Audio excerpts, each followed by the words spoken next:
कूर्म अवतार. कूर्म अवतार म्हणजे भगवान विष्णूने कासवाचा कूर्म रूप धारण केलेला अवतार. या अवतारामध्ये त्यांनी समुद्र मंथनाला स्थैर्य दिले आणि अमृत निर्माण करण्यास मदत केली. एकेकाळी असुर आणि देवतांमध्ये प्रचंड संघर्ष होत असे. असुरांना पराजित करण्यासाठी देवतांना अमृताची गरज होती, जे त्यांना अमरत्व प्रदान करू शकत होते. या अमृतासाठी समुद्र मंथन करण्याचे ठरले. समुद्र मंथनासाठी मंदराचल पर्वताचा रवी म्हणून उपयोग केला गेला आणि वासुकी नागाला दोरी म्हणून गुंडाळले गेले. परंतु पर्वत मंथनादरम्यान समुद्रात बुडू लागला. भगवान विष्णूंनी कासवाचा अवतार घेतला आणि आपल्या विशाल पाठीवर मंदराचल पर्वताला आधार दिला. त्यामुळे मंथन सुरू ठेवणे शक्य झाले. समुद्र मंथनातून मिळालेली रत्ने. मंथनातून अनेक अमूल्य वस्तू प्राप्त झाल्या.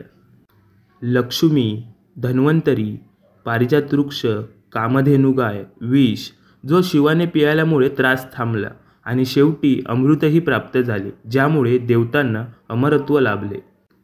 धैर्य आणि स्थैर्य. संकटसमयी शांत डोक्याने विचार करणे आणि स्थिरतेने कार्य करणे महत्त्वाचे आहे. टीमवर्क. देवदानवांनी मिळून काम केल्यावरच अमृत मिळाले. हा व्हिडिओ आवडला तर लाईक करा आणि या प्रकारचे असे अजून नवीन व्हिडिओ पाहण्यासाठी साहित्य मराठी चॅनलला सबस्क्राईब करा.